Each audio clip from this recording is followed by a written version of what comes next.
इस फिल्म की शुरुआत होती है चक को दिखाने से। वो हैरान रह गया ये देखकर कि जिस आलीशान बंगले को मैंने भारी रकम अदा करके खरीदा है उसमें तो बारिश का पानी टपक रहा है। तब उसने फौरन इस चीज की तस्वीर बनाकर प्रॉपर्टी एजेंट को सेंड कर दी और दिल ही दिल में उसे बुरा भला कहने लगा। इसके बाद वो अपनी वाइफ जिसका नाम मारिया था उसके स्टूडियो में गया ये चेक करने कि कहीं वहाँ भी पानी टपक तो नहीं रहा। उसकी वाइफ मारिया एक फैशन डिजाइनर और इस टाइम लाइव सेशन कर रही थी और अपने डिजाइनिंग का एक्सपीरियंस शेयर कर रही। खुशकिस्मती से उसका स्टूडियो पूरी तरह से सूखा हुआ था। तभी चक की नजर कमरे के कोने में खड़ी पुरानी मॉडलिंग डमी पर गई जिसे उसकी वाइफ इतना ज्यादा पसंद करती थी कि नए बंगले में भी अपने साथ ले आई। इसके बाद वो बंगले के बाहर गया ये चेक करने कि कहीं बाहर भी तो कोई मसला नहीं है। तभी उसका पड़ोसी चक के पास आया। वो इस बात से हैरान था कि आखिरकार ये बंगला भी कैसे गया। उनकी बातचीत के दौरान पड़ोसी ने ये राज खोला कि घर के पुराने मालिक ने इस घर में सुसाइड की थी अपनी जान। ये सुनकर चक पूरी तरह से चौंक गया क्योंकि प्रॉपर्टी एजेंट ने उसे ये जानकारी नहीं दी। फिर वो वापस आकर लीकेज की तस्वीरें दोबारा देखने लगा। तभी वो एक तस्वीर में शॉटगन को नोटिस करता है। हालांकि उसके घर में तो कोई हथियार नहीं था। वो कंफ्यूज हो जाता है कि आखिर ये गन आई तो आई कहां से। लेकिन अजीबोगरीब वाकई यही नहीं रुकी। अगली सुबह जब वो बंगले के गार्डन में टहल रहा था तो उसकी नजर अपनी वाइफ की उस मॉडलिंग डमी पर गई जो अजीब तरह से गार्डन में खड़ी हुई। तभी पड़ोसी फिर से आ गया और इस सारे मामले को देखने लगा। चक को शक हुआ कि ये मेरी बहन की शरारत हो सकती है क्योंकि कुछ महीने पहले उनकी माँ के एक्सीडेंट में मौत की वजह से उसकी बहन की दिमागी हालत थोड़ी खराब हो गई थी। तब पड़ोसी चक को सलाह देता है कि अपनी बहन की दिमागी हालत पर ध्यान दो। साथ ही वो उसे ये भी सजेस्ट करता है कि वो पास ही बनी लाइब्रेरी में जाकर इस एरिया की हिस्ट्री तारीख को पढ़े। इसके साथ ही वो उसे एक लोकल ग्रुप की मीटिंग में आने की दावत भी देता है। दोपहर को चक लाइब्रेरी गया और किताबों को उलट पलट करने पर एक किताब ढूंढ लेता है जिसमें इस छोटे से गाँव की गहरी हिस्ट्री लिखी हुई। वो जैसे ही निकलने लगा उसने देखा कि कुछ किताबें जमीन पर फैली हुई हैं। साथ ही उसने रोती हुई एक लड़की को भी देखा जो उसे वार्न करती है कि वो इस जगह के राजों में इतनी दिलचस्पी ना ले वरना इसके अंजाम बहुत खतरनाक हो सकते हैं। लेकिन चक उसे पागल समझकर उसकी बातों को नजरअंदाज कर देता है और किताबें लेकर लाइब्रेरी के काउंटर पर पहुंचता है। जब लाइब्रेरियन ने किताबें देखी तो उसकी आंखें खुली के खुली रह गई। उसने फौरन चक को वार्न किया कि वो इस खास जगह की खोज ना करे क्योंकि अब तक कोई भी वहाँ तक नहीं पहुँच पाया है। चक बताता है कि मैंने ऐसा कुछ नहीं सोचा, मैं तो बस हिस्ट्री को समझना चाहता हूँ। साथ ही वो रोती हुई लड़की और फर्श पर बिखरी हुई किताबों के बारे में भी बताता है। लाइब्रेरियन अचानक सीरियस हो गया। वो फौरन वहाँ से निकल जाता है।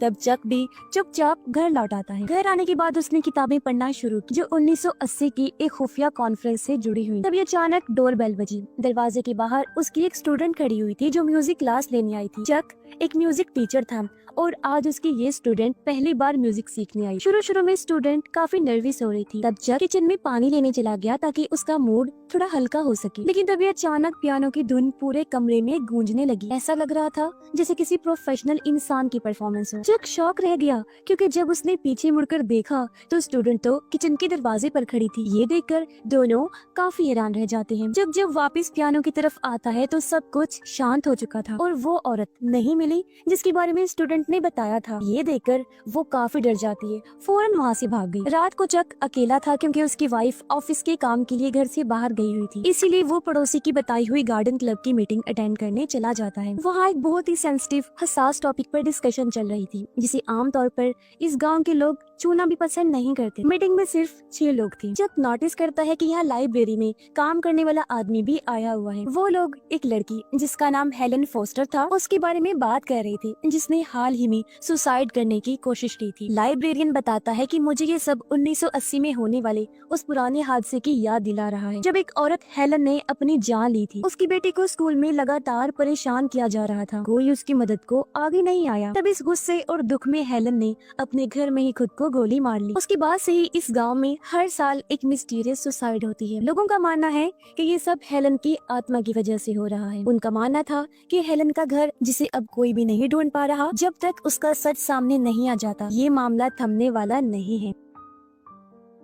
मीटिंग धीरे धीरे डरावनी होती जा रही थी इसीलिए इसे खत्म करने का फैसला किया गया। लेकिन जैसे ही चक बाहर आया उसे पास वाले पुराने चर्च से किसी औरत के हंसने की आवाज आती है। वो घबराते हुए घर आया और अपनी बहन इजाबेल के कमरे में जाता है। इजाबेल अभी भी माँ के गुजर जाने के गम से बाहर नहीं आई थी और अक्सर बुरे सपने देखती थी जिसमें उसे बार बार अपनी माँ दिखाई देती। जब भी ऐसा होता वो चक के पास आकर अपने डर के बारे में बताती ताकि मन हल्का हो सके। इसी शाम इजाबेल के स्कूल का दोस्त उनके घर आया। इजाबेल इजाबेल से मिलने के लिए। वो बचपन से ही इसी गांव में रहता था और उसे यहाँ की कई डरावनी कहानियों की जानकारी। उसने इजाबेल को हेलन की सुसाइड की पूरी कहानी काफी डिटेल में सुनाई। रात को इजाबेल जब सो रही थी तो बाथरूम की लाइट अपने आप ही जल जाती है। वो उठकर लाइट बंद कर देती है, लेकिन थोड़ी देर बाद वो एक बार फिर जल गई। उसे लगा जैसे स्विच खराब है, इसलिए उसने बल्ब भी उतारकर बेड की साइड टेबल पर रख दिया। लेकिन जैसे ही वो फिर सोने की कोशिश करती है, कुछ बहुत ही अजीब होने लगता है। मिस्टीरियस चीजें रुकने का नाम ही नहीं ले रही थी। अगली सुबह जब इजाबेल की आंख खुली तो उसने देखा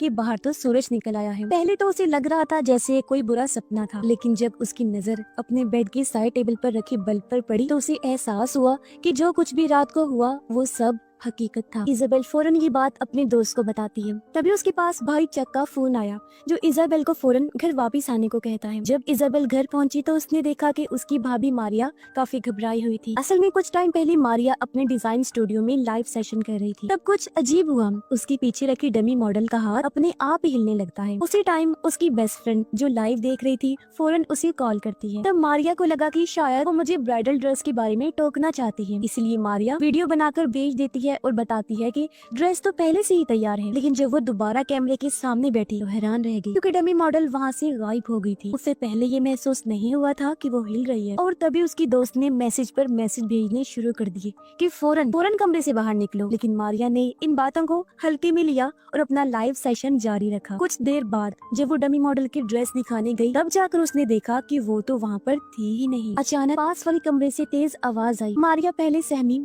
लेकिन फिर डरते डरते उस कमरे की तरफ बढ़ती है। तब जाकर उसे डमी मॉडल की सच्चाई का एहसास होता है। चक ने जब ये सब सुना तो वो टाइम गवाए बिना घर आता है और उन्होंने मिलकर डमी को आग लगाकर जला दिया। चक ने बताया कि इस बंगले का पिछला मालिक यहाँ पर सुसाइड कर चुका है, तो हो सकता है कि यहाँ कुछ बुरी ताकत मौजूद हो। फैसला किया गया कि वो इस बंगले को छोड़ देंगे। इजाबेल को कहा जाता है कि वो अपनी सारी चीजें समेटकर कॉलेज हॉस्टल में शिफ्ट हो जाए। तब उनकी मदद करने इजाबेल का दोस्त भी आ गया। इसी दौरान उसके दोस्त की नजर दीवार पर लटकी एक तस्वीर पर जाती है, जिसमें इजाबेल और उसकी मॉम साथ में थी। उसने इजाबेल को चौंका देने वाली बात बताई। कहा कि इसमें तुम्हारी माँ वैसी बिल्कुल नहीं लग रही जैसी तुमने बताई। तस्वीर में तुम्हारी माँ और मौजूदगी में बिल्कुल अलग लग रही। इजाबेल एकदम चौंक गई। फौरन बताती है कि मेरी माँ तो कुछ महीने पहले ही एक एक्सीडेंट में गुजर चुकी है। ये सुनकर उसका दोस्त भी हैरान रह गया, क्योंकि उसने कुछ टाइम पहले उसकी मॉम को घर में चलते फिरते देखा था। इस उलझन को दोनों सोच रहे थे कि नीचे किचन में बर्तन गिरने की आवाज आती है। घबराते हुए दोनों नीचे पहुंचे, लेकिन नीचे उतरते ही घर का माहौल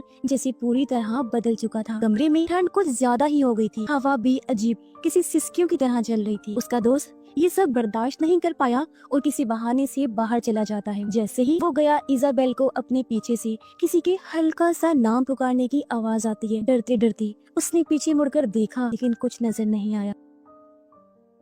तभी अचानक मारिया आ गई और उसे रोकने लगी, लेकिन इजाबेल कहती है कि मैं इस मिस्ट्री का पता लगा के ही रहूंगी। फिर दोनों घबराते हुए अपने अपने कमरों में भाग जाती है। थोड़ी देर बाद मारिया के कमरे से चीखने की आवाज आती है। इजाबेल भागकर उसकी तरफ गई। दरवाजा अपने आप धीरे धीरे खुल रहा था। मारिया बुरी तरह डर चुकी थी। वो रोते हुए इजाबेल के कमरे में आ जाती है। उसके चेहरे पर खौफ था और नाक से खून बह रहा होता है, लेकिन उसे खुद होश नहीं था कि ये सब उसके साथ क्या हो रहा है। जब माहौल कुछ शांत हुआ तो इजाबेल का दोस्त वापस लौट आता है। उसके हाथ में पुराना नक्शा था। उसने बताया कि 1923 के प्लानर्स की किताब और शहर के मौजूदा नक्शे को मिलाकर मैंने एक बहुत पुरानी जगह का सही पता खोज निकाला है। नाम है 825 फॉरेस्ट रोड, जो इस कहानी का नाम भी है। चक अब तय कर चुका था कि उस इंसान से वो खुद जाकर बात करेगा जिसने उसकी वाइफ के साथ धोखा किया। इजाबेल भी उसके साथ जाने की जिद करती है। तभी बाहर एक एजेंट आ जाती है जो एक एड शूट के लिए मदद मांगने आई, लेकिन चक को तो उस जरूरी काम से फौरन बाहर जाना था। मारिया, जिसकी हालत पहले से नॉर्मल थी,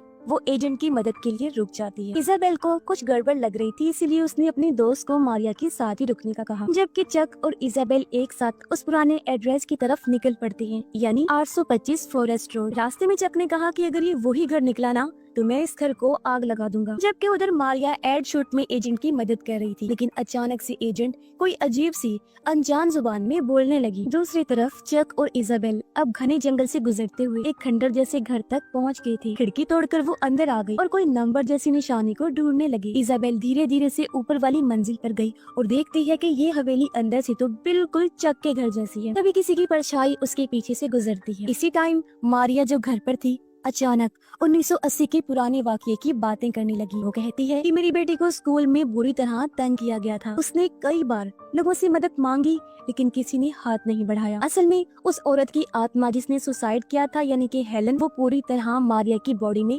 समा चुकी थी। दूसरी तरफ चक को जमीन के नीचे एक लकड़ी का बॉक्स मिला। उसमें बहुत सारे लेटर्स थे जो स्कूल को लिखे गए थे। ये खत एक ही औरत के हाथ के लिखे हुए थे लेकिन सब वापस लौट कर आ गई थी। उसके घर का पता भी खत पर लिखा हुआ था। चक को एहसास होता है कि पहले वाले घर का एड्रेस यानी कि उस औरत के घर का और इस घर का एड्रेस यानी कि 825 फॉरेस्ट रोड एक ही जगह है। यही वजह है कि आत्मा इस घर में आती क्योंकि ये कभी उसका जो हुआ करता था। चक डरता हुआ ऊपर गया इजाबेल को लेने के लिए क्योंकि उन्हें फौरन यहाँ से निकलना था, लेकिन इजाबेल एक जगह चुपचाप खड़ी हुई थी। उधर इजाबेल के दोस्त को भी यकीन हो गया था कि मारिया में कुछ अजीब हो रहा है। उसने जानबूझकर उससे उसकी बेटी का नाम पूछा। अचानक मारिया जोर से चीखने लगी और पागलों की तरह हंसने लगती है। कुछ लम्हे बाद सब कुछ शांत हो गया। इजाबेल के दोस्त को लगा कि आत्मा जा चुकी है, लेकिन उधर इजाबेल की आंखें हैरत से खुली की खुली रह गईं। एक इनविजिबल ना नजर आने वाले हाथ ने उसके कंधों को मजबूती से पकड़ लिया था। चक ने ये देखा तो भागकर उसकी तरफ बढ़ा। उसने जल्दी से इजाबेल को बचाने की कोशिश की, लेकिन अचानक किसी इनविजिबल ताकत ने दोनों को पुराने कमरे के अंदर खींच लिया। हमें पता चलता है कि उस औरत की आत्मा यानी हेलन की आत्मा ने इजाबेल और चक को भी अपना शिकार बनाकर मार डाला। ऐसा वो टाउन के लोगों से बदला लेने के लिए कर रही, क्योंकि उस टाइम टाउन वालों ने ही कोई मदद नहीं की थी। चाहे कोई बेकसूर ही क्यों ना हो, जो कोई भी टाउन में आता है उसकी मौत पक्की होती है। हेलन सब के साथ अलग अलग तरीकों से खेलकर उनकी जान लेती है। ऐसा वो तब तक करती रहेगी जब तक उसकी मिस्ट्री सॉल्व नहीं हो जाती और उसकी आत्मा को सुकून नहीं मिल जाता। और इसी भयानक एंडिंग के साथ ही इस फिल्म की कहानी भी यहीं पर खत्म हो जाती है।